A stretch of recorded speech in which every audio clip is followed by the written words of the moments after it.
नमस्कार, आप देख रहे हैं न्यूज 18 बिहार झारखंड। मैं हूं आपके साथ सुकन्या सिंह और न्यूज 18 की आपसे गुजारिश है कि आप घर में रहें, बाहर नहीं निकलें, लॉकडाउन को हल्के में मत लीजिए। इस वायरस को हराने का यही एक सबसे बेहतर तरीका है, इसलिए घर पर रहिए, सुरक्षित रहिए और दूसरों को भी सुरक्षित रखिए। चलिए सबसे पहले कोरोना से जुड़ी अहम खबर आपको बताएं और साथ ही आपको हम अन्य खबरें भी बताएंगे, लेकिन सबसे पहले आपको कोरोना को लेकर अपडेट क्या है वो बता रहे हैं। तो देश में कुल मामले क्या कुछ हैं वो आपने देखा, साथ ही आपको बताएं कि देश में कोरोना से 2649 लोगों की मामले सामने आए हैं और 24 घंटे में कोरोना से 100 लोगों की मौत हुई है। 24 घंटे में कोरोना के 3967 नए मामले सामने आए हैं। देश में कोरोना के एक्टिव केस की अगर हम बात करें तो वो हैं 51,401। अब तक 27,919 लोग ठीक भी हुए हैं। मरीजों के ठीक होने की दर 34.06% हुई। बिहार में कोरोना के 999 मामले सामने आए हैं। झारखंड में कोरोना के कुल 203 मामले सामने आए। झारखंड में कल मिले 22 नए मामले।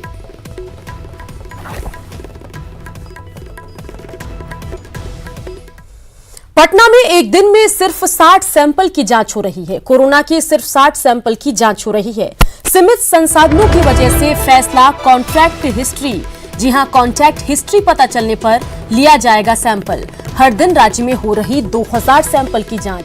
सीएम ने दिए हैं 10,000 सैंपल के जांच के आदेश और इस दरमियान अहम खबर आपको बता रहे हैं, जहां सीएम ने 10,000 सैंपल जांच के आदेश दिए हैं। वहीं सैंपल जांच की हम बात करें तो कोरोना के सिर्फ 60 सैंपल की जांच हुई है। एक दिन में पटना में 60 सैंपल की जांच हुई है। रजनीश हमारे संवाददाता इसी खबर पर ज्यादा जानकारी के साथ फोन लाइन से जुड़ गए हैं। रजनीश, एक और तो बिहार में कोरोना जो है तेजी से अपने पांव पसार रहा है और आंकड़ा लगातार बढ़ता जा रहा है, वहीं दूसरी ओर सैंपल जांच की हम बात करें तो मुख्यमंत्री कई दावे करते हैं, लेकिन हम अगर आंकड़े देखते हैं तो कल सिर्फ 60 सैंपल की जांच हुई है। क्या कुछ जानकारी आप तक पहुंच रही है, बताइए। देखिए, जहां बिहार के अन्य जिले में जहां जिस तरह से मरीजों के आंकड़ों में लगातार इजाफा देखी जा रही है, वहीं पटना जिले में भी काफी संख्या में मरीज जो है पॉजिटिव पाए गए हैं। ऐसे में हैरान करने वाला ये फैसला है जो सिविल सर्जन है पटना के राजकिशोर चौधरी, उन्होंने कल फैसला लिया है कि अब पटना जिले में अधिकतम 60 सैंपल की ही जांच हो सकेगी। यानी ये फैसला इसलिए लिया गया है कि चूंकि जो बाहर से आने वाले जो यात्री हैं उनकी संख्या में लगातार इजाफा हो रही है। ऐसे में एक साथ जो संसाधन है उस संसाधन में जो सैंपल है उसको इकट्ठा करके जांच करने की संभावना नहीं बन रही है। तो कहीं ना कहीं RMRI जो है या फिर IGMS जो है या PMCH, पटना के 3 जो जांच केंद्र हैं वहां पर इन सैंपल को भेजा जा रहा है। फिलहाल RMRI पर ज्यादा दबाव है। ऐसे में राजकिशोर चौधरी ने कहा है कि अभी फिलहाल जांच 60 सैंपल की होगी, लेकिन सवाल ये उठ रहा है कि सीएम नीतीश कुमार ने आदेश दिया था कि एक सप्ताह के अंदर बिहार में 10,000 रोज सैंपल की जांच होगी। तो कहीं ना कहीं ये फैसला जो है सीएम नीतीश के जो बयान है या फिर उनके जो लक्ष्य हैं उनको कहीं ना कहीं विपरीत दर्शा रहा है और निश्चित रूप से स्वास्थ्य विभाग के लिए एक बड़ी चुनौती है, क्योंकि जिस तरह से अब तक तकरीबन 2.5 लाख जो प्रवासी बिहारी है वो बाहर से लौट चुके हैं अब तक 4 मई से। ऐसे में जो तकरीबन 18 से 20 लाख और जो प्रवासी बिहारी है उनके आने की संभावना है, फिर 60 सैंपल ही जांच क्यों होगी, ये तमाम सवाल है और इसका जवाब स्वास्थ्य विभाग को देना होगा कि आखिर इतनी संख्या में जो यात्री आ रहे हैं उनके सैंपल की फिर कैसे जांच हो सकेगी। जी सुकन्या। चलिए रजनीश, तमाम जानकारी के लिए आपका शुक्रिया। और इन सब के बीच न्यूज 18 के कुछ सवाल आपको दिखाते हैं और सवाल उठ रहे हैं कि महज 60 जांच से कोरोना काबू में कैसे आएगा। एक दिन में 10,000 जांच के निर्देश का क्या हुआ, और अब जब बिहार में तेजी से आंकड़े बढ़ रहे हैं तो स्वास्थ्य महकमा हाथ क्यों खड़े कर रहा है।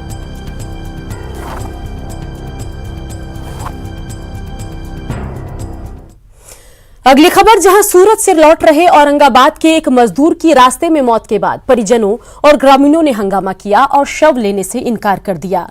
परिजनों का आरोप है कि मौत कोरोना की वजह से हुई और प्रशासन से मुआवजे की मांग को लेकर सड़क जाम कर दिया। मामला रफीगंज के अब्दुलपुर गांव का है। बताया जाता है कि श्रमिक स्पेशल ट्रेन से वो सूरत से अपने कुछ संबंधियों के साथ गया पहुंचा और बस से रजीगंज जा रहे थे। तभी रास्ते में उनकी तबीयत बिगड़ गई और फिर अस्पताल ले जाने के दौरान उनकी मौत हुई। फिलहाल रफीगंज के सीओ ने CS को सूचित कर दिया है और जांच रिपोर्ट आने के बाद ही शव की पोस्टमार्टम रिपोर्ट कराने की बात कही। सरकारी हॉस्पिटल में भी ले गए तो सरकारी हॉस्पिटल में डॉक्टर देखे तो कहे कि एक एक्सपायर कर गए, तब फिर जाकर दरवाजा पर वहाँ ले जाकर गाड़ी वहीं पर उतरवा दी है। फिर गाँव में लोग सब तरह से हंगामा किए। तो फिर जैसा कि उनके साथ में जो लोग थे वो लोगों का तो बतलाया गया कि वो अचानक चलते चलते गिर गया और उसकी मृत्यु हो गई। और वहाँ से वो लोग लाश को आज लाया है यहाँ अब्दुलपुर में, और वहाँ पर ये लोग मुआवजा की मांग कर रहा है। और उन लोगों का कहना है कि कोरोना से मौत हुई है। इसके संबंध में सीएस को इन्फॉर्म किया गया। आप लीजिएगा। तो तस्वीरें गया से आपको दिखा रहे हैं, जहां मजदूर की मौत के बाद हंगामे की खबर आ रही है और जो परिजन हैं उनका कहना है कि मौत कोरोना से हुई है, इसलिए वो मुआवजे की मांग कर रहे हैं, शव लेने से इनकार कर रहे हैं। वहीं प्रशासन जो है वो जांच रिपोर्ट का इंतजार कर रहा है। कोरोना बंदी के बाद जब बड़े पैमाने पर विमानों का परिचालन शुरू होगा तब एयरपोर्ट का नजारा बदला बदला होगा। कोरोना बंदी में आज पहली बार पटना से मुंबई के लिए उड़ान भरने पर जो कुछ देखने को मिला उसे देखकर बदलाव की जरूरत समझी जा रही है। सैनिटाइजेशन, थर्मल स्क्रीनिंग से लेकर वेबकैम, लेकिन इसके साथ ही लापरवाही पर भी अंकुश लगाना होगा। पटना एयरपोर्ट पर आज डॉक्टरों की टीम की लापरवाही साफ दिखी। निर्धारित समय से 1 घंटे की देरी से पहुंची डॉक्टरों की टीम ने पीपीई किट पहनना तब बेहतर समझा जब कैमरे पर नजर पड़ी। मौके का जायजा लिया संवाददाता संजय कुमार ने। ओएनजीसी के एम्प्लॉय बिहार लौटेंगे। इन सभी में बिहार, ईस्टर्न यूपी और झारखंड के एम्प्लॉय हैं जो पिछले तकरीबन 2 महीने से लॉकडाउन में बिहार में फंसे हुए थे, लेकिन आज अब इन्हें ड्यूटी ज्वाइन करनी है। और लंबे अरसे के बाद देखिए पटना एयरपोर्ट का जो अरेंजमेंट है वो दिखाऊं। थर्मल स्क्रीनिंग का अरेंजमेंट किया गया है यहाँ पर। जो बिहार में स्वास्थ्य विभाग के डॉक्टरों की टीम है वो लगातार पटना एयरपोर्ट पर यहाँ पर थर्मल स्क्रीनिंग कर रही है जो एम्प्लॉय हैं। और सोशल डिस्टेंसिंग का देखिए किस कदर यहाँ पालन किया जा रहा है। एक सर्किल बनाया गया है पटना एयरपोर्ट पर, ग्रीन कलर में आप देख रहे होंगे, और इसी के तहत जो एम्प्लॉय हैं ओएनजीसी के वो जा रहे हैं। सोशल डिस्टेंसिंग को मेंटेन किया गया है यहाँ पर। और ठीक हमारे सामने वेब कैम है और उस वेब कैम से जो पैसेंजर जा रहे हैं वो अपने को आइडेंटिफाई करवा रहे हैं। लोग जो खड़े भी हैं यहाँ पर, एयरपोर्ट की जो तस्वीर है वो आप देख सकते हैं। सोशल डिस्टेंसिंग की तरफ जो सर्किल बनाया गया है उसी सर्कल में ये सभी लोग आ रहे हैं, जा रहे हैं। और जाहिर सी बात है सोशल डिस्टेंसिंग को मेंटेन करना लोगों के लिए भी एक अहमियत है। और देखिए जो अनाउंस है एक दूसरे से दूरी बना कर रखने को कहा जा रहा है।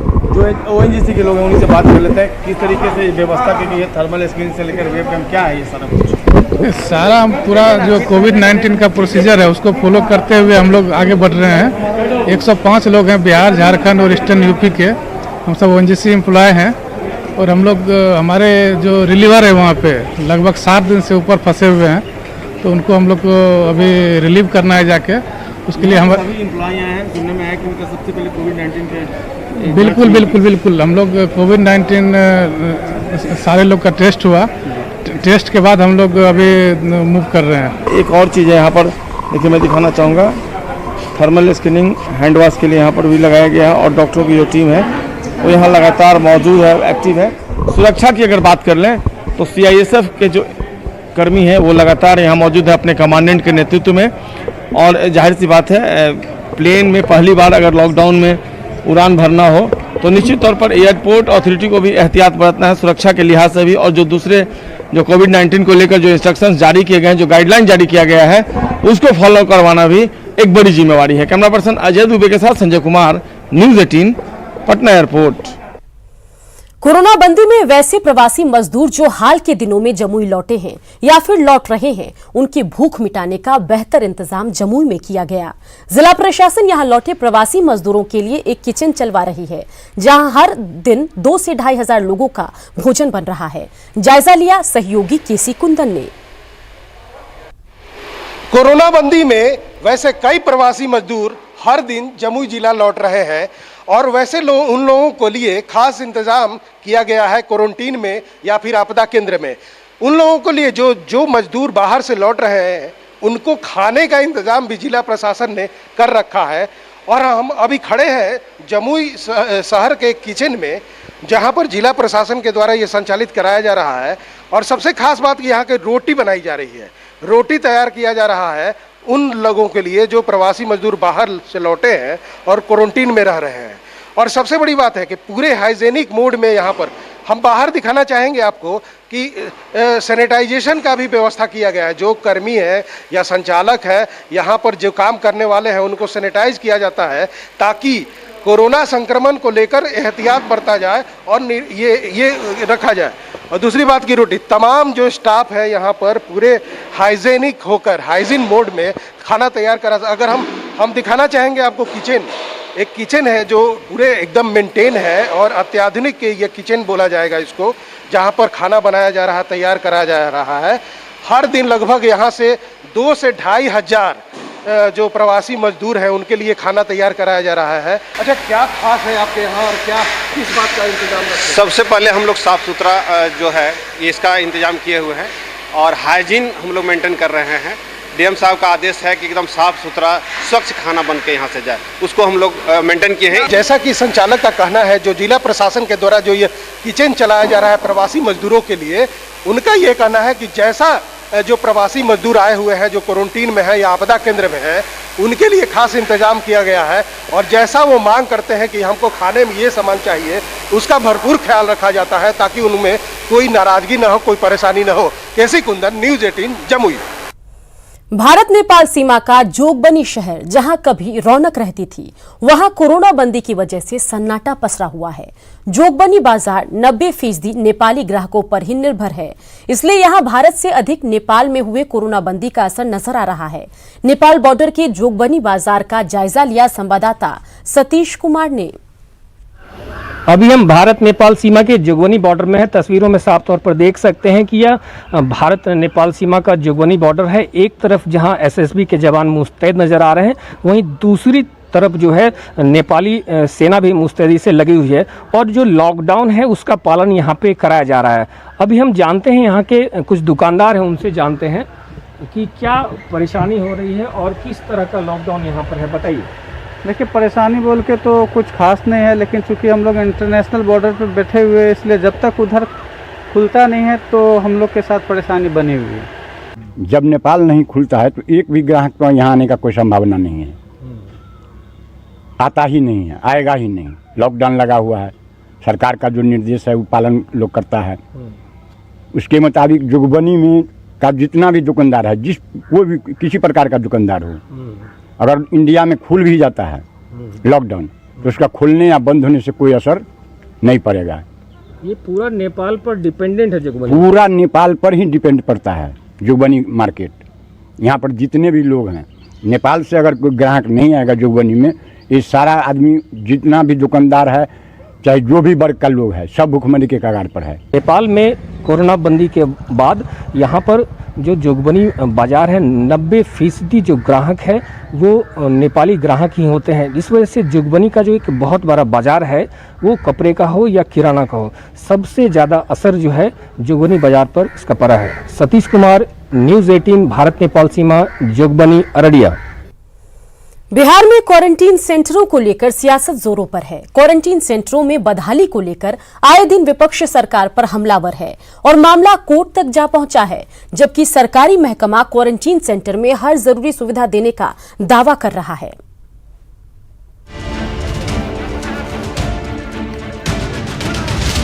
आपकी टीवी स्क्रीन पर दिख रही 2 तस्वीरों में पहली तस्वीर क्वारंटीन सेंटर में हंगामा कर रहे प्रवासी मजदूरों की है, जबकि दूसरी तस्वीर में क्वारंटीन सेंटर में ही लोग योगाभ्यास कर रहे हैं। अब कैमरे पर कौन सी तस्वीर कितनी बनावटी है, ये तो पड़ताल की बात है, लेकिन इन तस्वीरों को सत्ता पक्ष और विपक्ष अपने अपने हिसाब से भुनाने में लगा है। क्वारंटाइन सेंटर में हंगामा रोज हो रहे हैं। बाढ़ में कल कुर्सियां चल रही थे, हंगामा कर रहे थे मजदूर। बेतिया में वही हाल है, बेतिया में भी कल हंगामा हुआ है। बांका में, सहरसा में, पूर्णिया में, सभी जगहों पर क्वारंटाइन सेंटर की बदहाली को लेकर के मजदूर हंगामा कर रहे हैं। अरे तेजू बाबा, हम जानते हैं कि थेथड़ के पेड़ पे कोई असर नहीं होता है, कितना भी लाठी पीट हो, लेकिन कुछ संवेदना तो रखिए। अरे खुद होम क्वारंटाइन में साहब, और क्वारंटाइन सेंटर पे लगातार राजनीति किए पड़े हैं। वैसे तो पूरे बिहार से क्वारंटीन सेंटर में बदहाली की शिकायतें आ रही हैं, लेकिन राजधानी पटना में जिला प्रशासन का दावा है कि यहां चल रहे सभी 54 क्वारंटीन सेंटर में अब प्रवासी मजदूरों को हर सुविधा दी जा रही है और शिकायतों पर त्वरित कार्रवाई भी हो रही है। सरकारी आंकड़ों के मुताबिक बिहार में कुल 307 क्वारंटीन सेंटर बनाए गए हैं, जिसकी मॉनिटरिंग और व्यवस्था बनाए रखने के लिए थाना प्रभारी से लेकर एसडीओ तक को अलग अलग जिम्मेदारी दी गई है और हर दिन पूरे जिले की रिपोर्ट डीएम के पास आती है। फिर भी क्वारंटीन सेंटर में बदहाली की बातें सामने आ रही हैं, जिसको लेकर पटना हाईकोर्ट में भी एक याचिका दायर की गई है, जिस पर कोर्ट ने 18 मई से पहले सरकार से स्टेटस रिपोर्ट मांगा है। उनका भोजन का, उनके पानी का, उनके बिस्तर का, उनके मेडिकल सेवाओं का, जो कि वो क्वारंटाइन सेंटर में रहेंगे इस उम्मीद में हो सकता है कि कोई संक्रमित भी हो सकते हैं, तो उनके लिए क्या व्यवस्थाएं हैं, इन सब पर एक स्टेटस रिपोर्ट विस्तार पूर्वक कोर्ट ने कहा है कि प्रधान सचिव डिजास्टर मैनेजमेंट दें 18 तारीख तक। 19 मई को इस पर कोर्ट में सुनवाई होनी है। अगर सरकार की रिपोर्ट को कोर्ट सही मान लेता है तो सरकार के लिए न सिर्फ राहत की बात होगी, बल्कि कोरोना संकट में चेहरा चमकाने में लगे नेता भी बेनकाब हो जाएंगे। अमित सिंह, न्यूज़ 18 पटना। बेतिया में कल देर रात फर्नीचर की एक दुकान में आग लग गई, जिससे 2 दुकान जलकर पूरी तरह राख हो गए। दुकान में रखा लाखों का सामान भी नष्ट हुआ। एक दुकान में लगी आग तेजी से फैलती चली गई और बगल की दुकानों को भी अपने चपेट में ले लिया। फायर ब्रिगेड की टीम और स्थानीय लोगों ने आग पर काबू पाया।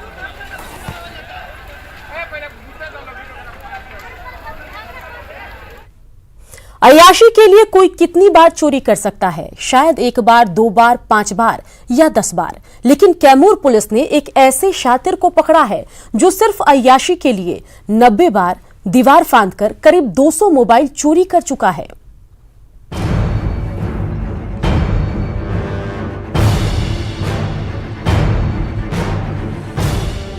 लाल शर्ट और सफेद गमछे में मुंह छिपाए ये शख्स खुद को चोरों का राजा समझता था, जो लड़कियों के साथ अय्याशी के लिए 1-2 बार नहीं बल्कि 90 बार दीवार फांदकर चोरी की वारदात को अंजाम दे चुका था। हैरान कर देने वाली ये घटना कैमूर की है। इलाके में लगातार बढ़ रही चोरी से परेशान चैनपुर थाना प्रभारी ने मोबाइल ग्राहक बनकर इसे अपने जाल में फंसाया और फिर दबोच लिया। गिरफ्तारी के बाद उसने जो खुलासा किया उससे पुलिस वाले भी हैरान रह गए। कितना मोबाइल अभी तक से चुराए हो गए? 150। ये सब पैसा क्या करते थे?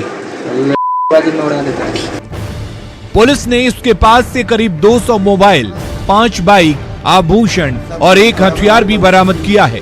पुलिस ने इसके 5 साथियों को भी गिरफ्तार किया है। इस गिरोह के खिलाफ बिहार और उत्तर प्रदेश के कई थानों में दर्जनों मामले दर्ज थे।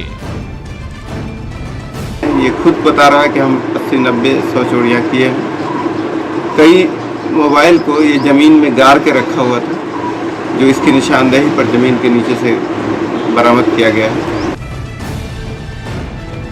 पुलिस के हत्थे चढ़े जीतन ने 3 लड़कियों के संबंध होने की बात स्वीकारी है, जिस पर वो चोरी से होने वाली सारी कमाई उड़ाता था और अय्याशी के लिए इसने चोरी का रिकॉर्ड बना दिया।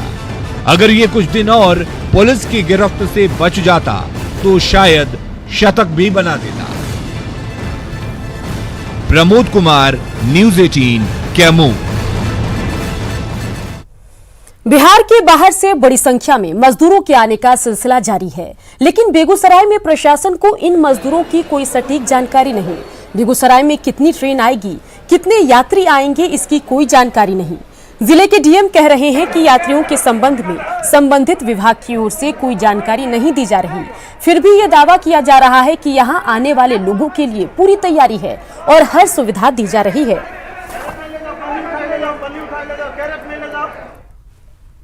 कोरोना संकट में सुपौल में स्वास्थ्य व्यवस्था कितनी दुरुस्त है, कल एक घटना ने इसकी पोल खोल दी। त्रिवेणीगंज अस्पताल में प्रसव के लिए पहुंची एक महिला को डॉक्टर ने डांटकर भगा दिया। इतना ही नहीं, उसे न तो अस्पताल से एम्बुलेंस मिली और न ही कोई इलाज, जिसके बाद काफी देर तक महिला सड़क किनारे तड़पती रही। बाद में किसी ने जब इस घटना की जानकारी एसडीओ को दी, तब एसडीओ ने अपनी गाड़ी भेजकर महिला को रेफरल अस्पताल में भर्ती कराया। वहीं अस्पताल के उपाधीक्षक की दलील है कि मरीज इंतजार करने को तैयार नहीं थी और इलाज के लिए दबाव बना रही थी।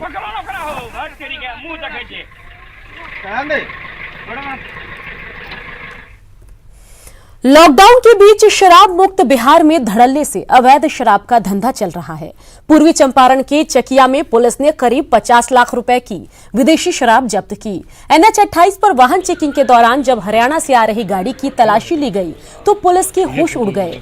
ट्रक में हरियाणा में निर्मित 734 कार्टन विदेशी शराब रखी थी। हालांकि इस दौरान ट्रक ड्राइवर और शराब कारोबारी फरार हो गया। जब्त शराब को पीपरा थाने के मालखाना में रखा गया है। आगे की कार्रवाई की जा रही है।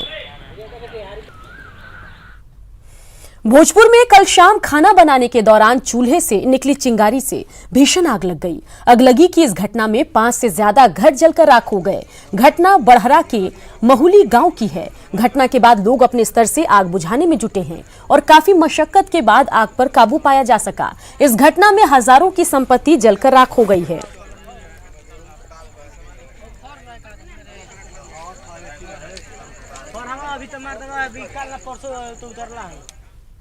हाजीपुर में उस वक्त अफरा तफरी मच गई जब लोगों ने एक लावारिस बैग रखा देखा। घटना सदर थाना क्षेत्र के महाराणा प्रताप कॉलोनी का है, जहां पुलिस को सूचना मिली थी कि कोई हथियार लेकर जा रहा है, जिसकी छानबीन के लिए जब इलाके में पुलिस पहुंची तो एक घर के पास लावारिस हालत में बैग बरामद किया गया, जिसमें बम, पिस्टल और गांजे की पुड़िया रखी थी। पुलिस पूरे मामले की जाँच में जुटी है। हम लोग वहाँ से पीछा किए, लेकिन जब तक हम लोग यहाँ पहुँचे तब तक ये सारे लोग रख दिए थे बैग और मुझे कोई मिला नहीं। फिर मैंने सर्च किया तो इसमें से बम, हथियार, चरस, गांजा, ये सब कुछ मुझे मिला है। चलिए अब दिखाएंगे आपको कुछ खबरें फटाफट अंदाज में। भागलपुर के बुढ़ानाथ मंदिर रोड के पास मिला कोरोना पॉजिटिव। बाढ़ इलाके को, जी हां, बाद में इलाके को किया गया सील। 3 किलोमीटर का इलाका कंटेनमेंट जोन घोषित। बेगूसराय में अपराधी बेखौफ, कोरोना बंदी के बीच युवक का अपहरण कर हत्या। तेघड़ा के मधुरापुर दियारा का मामला। पूर्वी चंपारण में शराब की होम डिलीवरी का कारोबार। पुलिस ने मठिया डी में घर से 34 बोतल विदेशी शराब किया बरामद।